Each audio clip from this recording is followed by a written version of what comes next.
Happy Sunday, church. I am so excited to be here in the library with Chris Johnson. Chris is one of my friends from, it goes back to, I guess, mid-90s. Yes. That we've known each other. When I think about Chris, there's so many things. I mean, this resume is long. Chris has so many talents. He's studied under Dr. Hardin for counseling. He's worked with Dr. Harding some. He is, I guess I should back up. He is the university minister at Sunset Church of Christ. Does a great job there at the Well.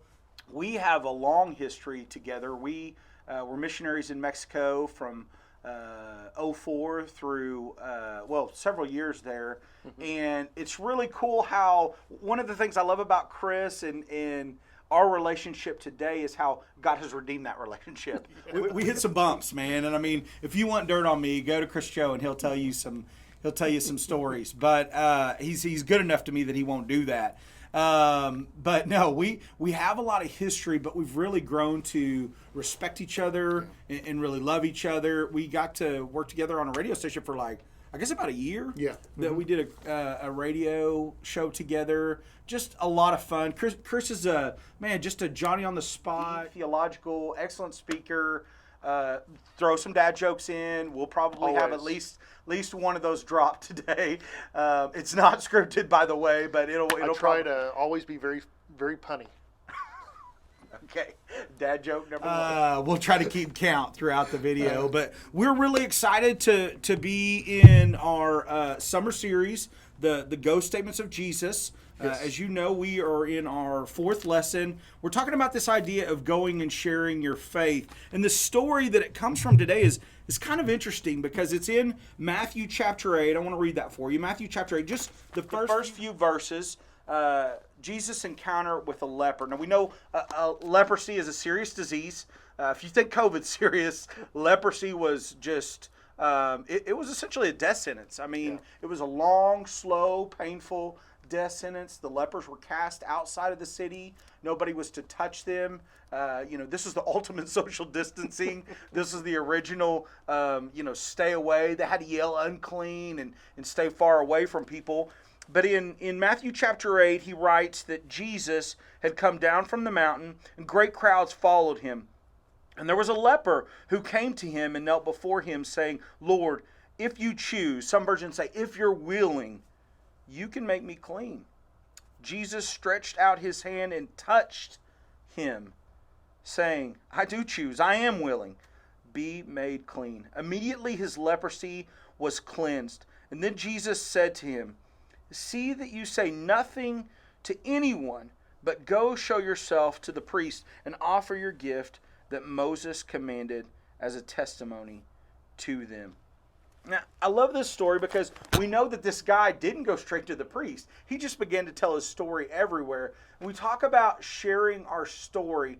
We talk about being faithful to share the gospel. How is that supposed to play out in our lives? So we want to kind of begin in this story. And Chris, I just want to throw it to you. What stands out in this story to you? Is there anything that just kind of jumps off the page or something that's always meant something to you, even in this moment while we're reading it? What stands out to you? Well, there's a few things that catch my attention here. One of the things that catches me is the statement you said, "If you will, if you're able, if you will, make me clean." We see this kind of terminology used a few times in Scripture. So here's Jesus, his willingness to connect to him. Jesus touches him. So we see Jesus on this personal level, willing to make that connection. Immediately the leper is cleansed. There's another one.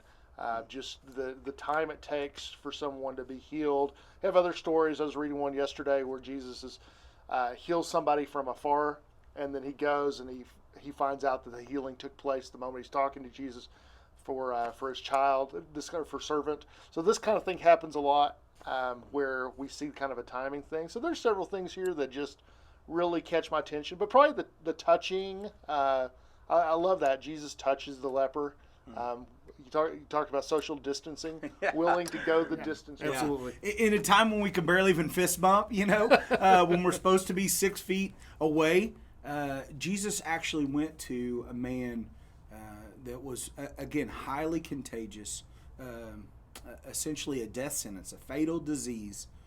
and touch this man. I wonder how long it had been since this man had been touched. But let's talk for a minute. Why did Jesus say go to the priest? What was the point there? Why does he tell him go show yourself to the priest?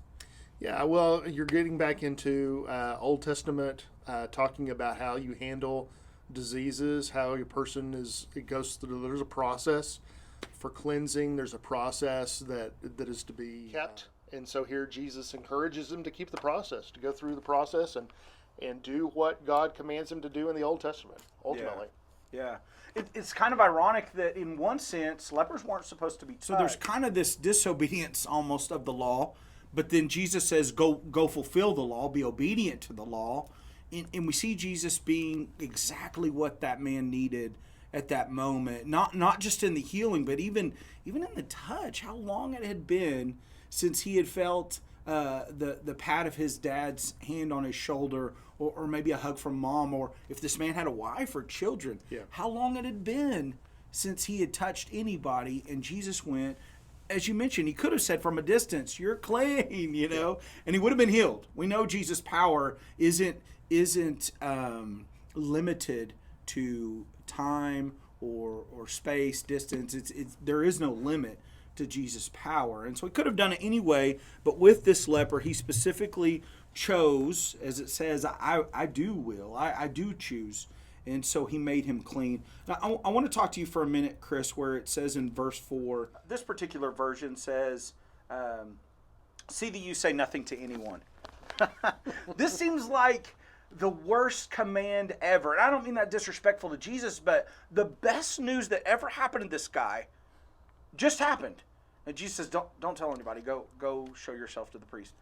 What's that about? What? I mean, we don't have necessarily an answer of, and this is why Jesus told him to do that or not to do that. But what do you think is behind that? Growing up, I always thought it was odd because God has called us to go out into all the world and proclaim the message, and here Jesus is shutting it down. It brings me back to the story in John of Jesus whenever he's turning the water to wine. And he tells his mother, he says, my time's not yet come. Have other stories where Jesus is saying, hey, let's keep this thing under wraps. And ultimately, the conclusion that I began to draw was it has to do with the timing of Jesus. Jesus is so missional that Jesus, we see this place where he, later on in his ministry, he comes into Jerusalem. It says he resolutely sets his face on Jerusalem. He is very missional to the cross. And so ultimately we have Jesus with this ultimate mission, this supreme mission, but then we have these mini missions along the way. And so this is a mini mission that can't get in the way of the big mission, is the way I've always seen this. Now, maybe there's something else to this. And I think that's the material that was brought up during this Bible study, is maybe there's another piece to this as well. Yeah, and I think we can conclude that the man eventually went to a priest. I don't think it's any kind of major jump to think that he did eventually get over there to the temple and speak with the priest. At the very least, I think people would have demanded that he went to the priest. Wait, you were the leper, right? Yeah. You need to go be clean. You need the confirmation, the Old Testament confirmation, as Chris mentioned, under the law of Moses, of this priest. And I don't know if that was some kind of supernatural where God said, yes, I think I'll have to. We've read through that not long ago. Barbara and I did, but somewhere or another, it was the priest that was able to know for sure. Again, as Chris mentioned, there's a process, and he was able to confirm whether the man was clean or not. When we think about it, this is one of the reasons why I picked Chris for this particular lesson, because I remember in Mexico. I think you were the very first person to baptize somebody there in Mexico. Chris studied and baptized with a lot of people. God used him in a powerful way to share his faith, both in Spanish and English, to numerous people. Chris was often in the baptistry. He was kind of our evangelist there. And so Chris has this passion of sharing his faith. He has this desire to see people come to Christ. And so I chose him very intentionally for this. But why do you think it is, Chris, that we battle so much to to share our faith. Has that ever been a struggle for you? Again, when I've known you, especially on the mission field in Mexico, I didn't really see you struggle with that. It didn't seem like that was an issue for you. But have you ever battled with that or struggled? Man. I mean, my whole life I've battled with it. I still battle with it. I've actually gotten to a place now where I've kind of come to peace with it in some regards, that I've kind of changed my paradigm on it a little bit, and in a positive way, not in a negative way.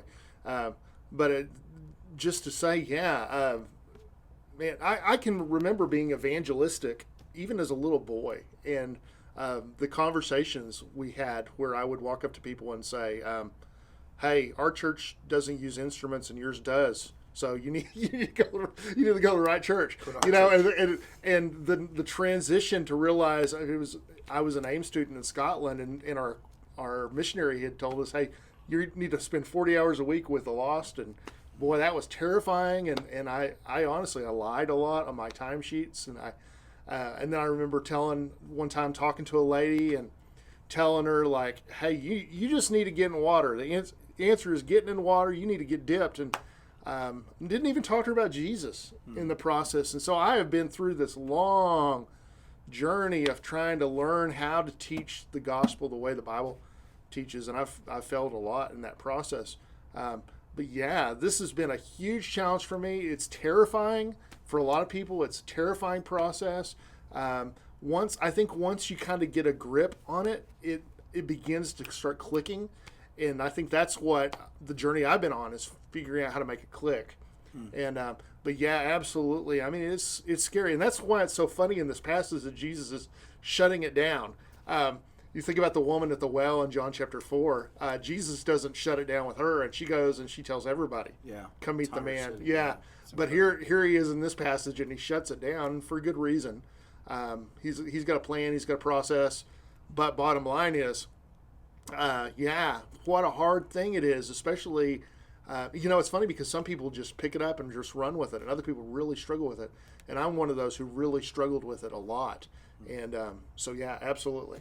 Absolutely. I love that Chris has been able to overcome some of those fears, and kind of God has blessed him through that journey and given him grace to be able to continue to grow from that moment of forgetting it's really about Jesus and just saying, well, you're just going to the wrong place, growing to the point of, no, I need to be sharing Jesus. I need to see disciples made.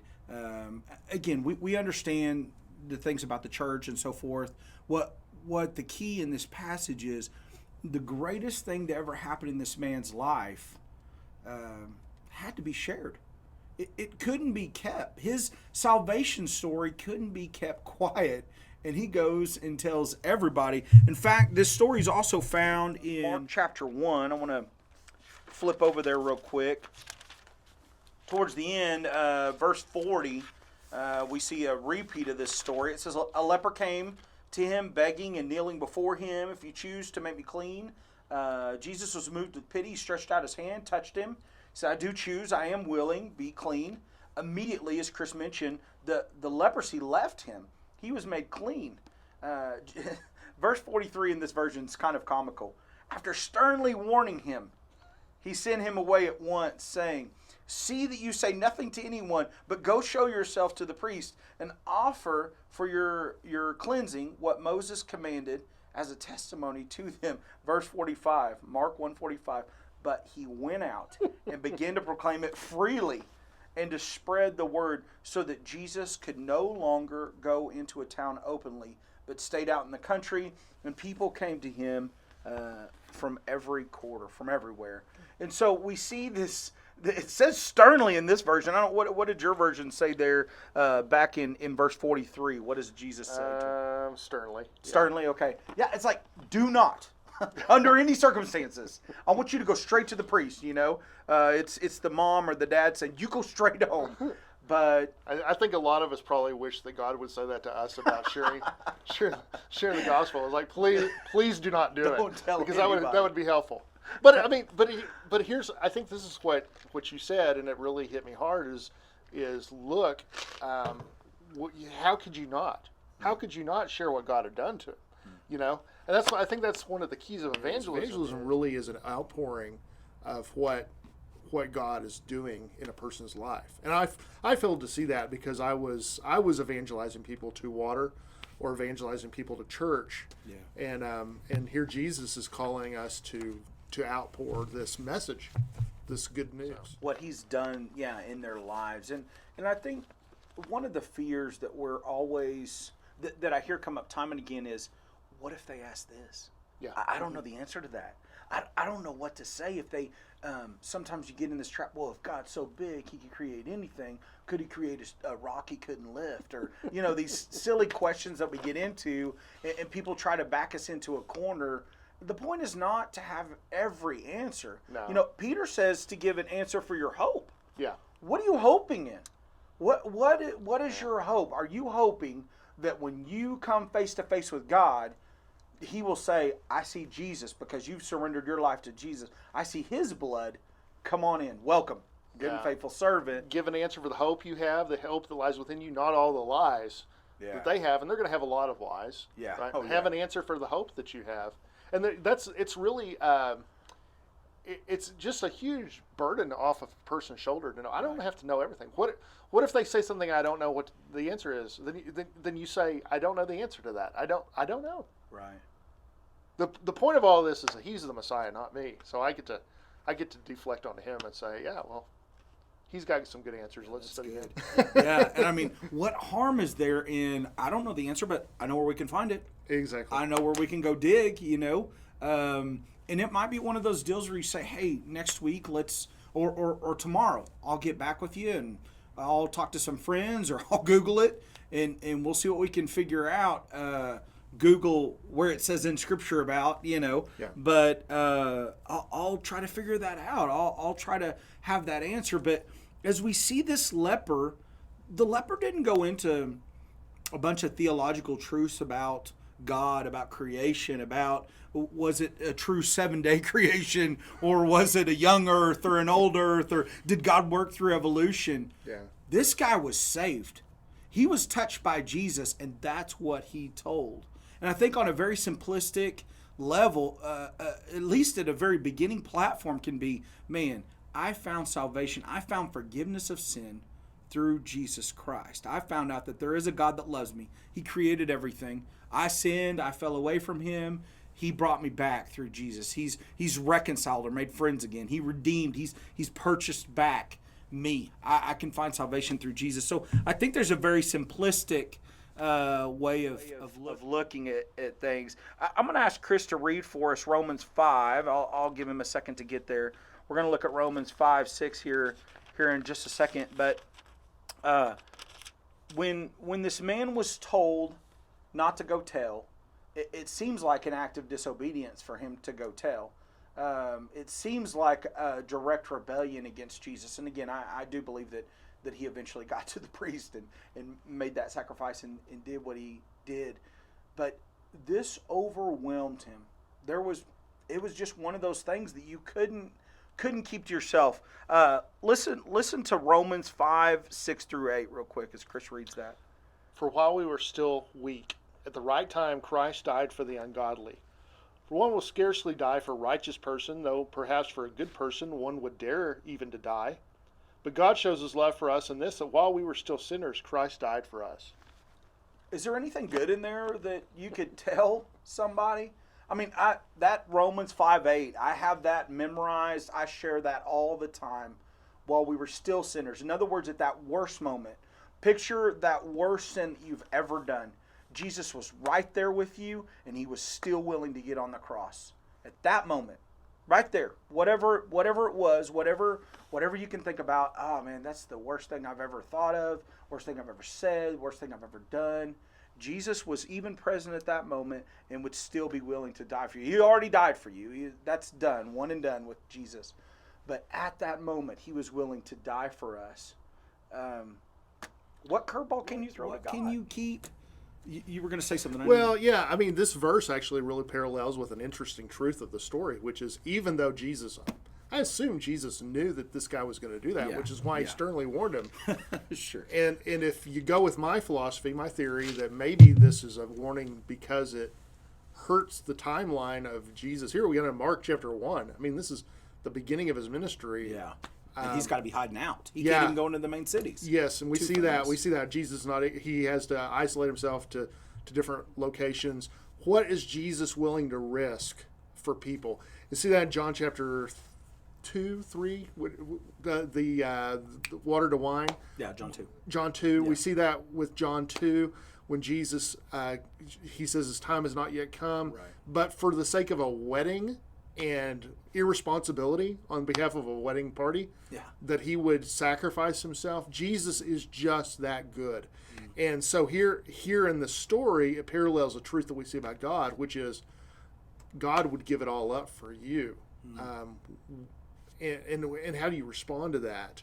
I don't necessarily hear God saying in this passage, give it all up for him. I hear the calling to believe, the calling to trust, the calling to submit. And so are we willing to do that? Are we willing to take that and see it as good news? And that's pretty huge. Yeah, it really is. When you think about touching the untouchable, when we go back to this leper, this was supposed to be a guy that was supposed to be out, supposed to stay away, and Jesus went and touched this man. How many people in your life, how many people can you think of that really need to hear the gospel? People that just need an act of kindness, people that need to have Jesus touch in their life. This is so practical when we think about people, maybe even people that hate us because we've told them we're a Christian, and they don't like that. They immediately associate us or maybe pigeonhole us or say, I know how that person's going to be. I know they're going to judge me for, fill in the blank. And it's so important. I think one of the lessons that we can draw from the story of going and sharing is we need to look for the marginalized. I mean, this is what Jesus did. He looked for the people that were the most untouchable, the people that were the most rejected, the people that nobody else wanted anything to do with. And it feels like a long shot, honestly. I mean, you think about the conversion of Saul to Paul. Man, I don't even know who I could associate that with today. Maybe it's a famous person, somebody that just is so pagan that for them to change and it would be a true 180. God does that. God works in that kind of way. And so, as Chris has already mentioned, it alleviates a lot off of us. We just plant and we just water. God's the one that gives the growth. He's the one that takes care of will that leper then do the will of God? Spiritual leper, I guess, in this kind of analogy I'm trying to use. Will he be obedient? Will he be surrender his life to Jesus? So, Chris, as we kind of wrap up, what's kind of, I guess, a key when we think about sharing our story? What's kind of a key thing that maybe we could pull from this story? What's something that we need to really learn from Jesus or from the leper? There's probably so many things that can be said. I mean, you just look at the model of Jesus. Jesus cared. Jesus is willing. Jesus touched. All those things are there. But just one thing, and this is just a small thing to say, but the formula for this really is found in the leper. All the leper did was just go share the story. We get caught up in these formulas and how to do this. And I mean, don't get me wrong, there are great ways to share your faith, and there are great formulas for sharing your faith. But at the end of the day, we're talking about sowing Jesus seed. Everywhere we go, tossing Christ wherever we go. And I try to do that. I quit at some point caring what the audience was, and I'm just tossing seed. Maybe they're believers, maybe they're new Christians, maybe they're never heard Jesus. Wherever I'm at, I just try to toss seed. I just try to toss Jesus everywhere I go and see what that produces. And it produces some pretty cool stuff. And it's amazing to me how conversations will come out of that. And that's not to say to be purposeful. Of course, we want to be purposeful with people. We want to have intentionality, all that. Yeah. That's all really important. But at the end of the day, the call is the same call of the leper here, which is what he was actually shut down by Jesus. But I think the call is this: to go share the story, to go share the story, and that's that's an easy thing, I think, to do. It's easy to talk about what means something to us. When I get something new that I love and I'm blown away by it, I want to share it. Yeah. And because I'm blown away by God, it's easy to share it. And I think that that's true with all of us. So if we can make that connection and see, man, God really is worth sharing, then I think it'd become a lot easier. Yeah. Yeah. Did God help your marriage? Did God help you with raising your children? Did God help you be a better employee or be a better friend? Did God help you? Again, fill in the blank in all those different ways that maybe God's helped you. Is that something you could share with somebody? I think if you've truly been saved and you understand what it means to truly be saved, you've got something to tell. You've got something to share. Yeah. And I think that's one of the challenges sometimes, especially for like you and I, Chris. We grew up in the church. We were born in the church, raised in the church. And so we've kind of, when we talk about this passage in Matthew 8 or Mark 1, we've heard it. Yeah. I couldn't even put a number to it. We've probably both preached it. We couldn't put a number to it. And sometimes over time, I think it can lose its power, but we need to remember that first touch. We need to remember how Jesus really impacted us. What was it that Jesus said or did that really changed our life from the beginning? What do we still cling to? Maybe it's a thought during communion that you still hang on to. Maybe it's a verse that you've written on your mirror or somewhere at work. Maybe it's something that your mom or dad or grandma always said to you growing up. What is it that just really, when you stop and think about it, what just overwhelms you with joy and excitement, as Chris has mentioned? What do you feel like you have to share? Chris, I'll give you the last word. Is there anything that we left out or anything that you feel like? Well, I actually would like to say how much I love Green Lawn. I just feel the calling just to say, and you didn't put me up to this or anything. There's no money exchanged here. But I did buy you coffee. Yeah, no, but no, just as a minister at Sunset, I just want to tell Green Lawn how much we value their relationship, and we think a lot of you guys, and I just want you to know that we hold you guys in a very high and special place. So please know that. Well, thank you so much. I know the feeling's mutual. There'll be times when I'll go to Market Street and I'll see Bill Tracy and Dewey Howard, one of the ministers over there at Sunset, and one of our ministers, obviously, meeting for lunch and exchanging ideas and even exchanging material and different things. And so I love the fact that God's reaching people over at 34th in Memphis, like he's reaching people over here on 19th Street. And so I'm grateful for the way that God works in several different places here. Share the story. Share the story. I want to leave that with you. Tell what Jesus has done for you. You don't have to know all the book, chapter, and verse. We'll get to that. We'll work on that. I mean, that's important to know. I don't want to disrespect the word or anything, but just tell what Jesus has done for you.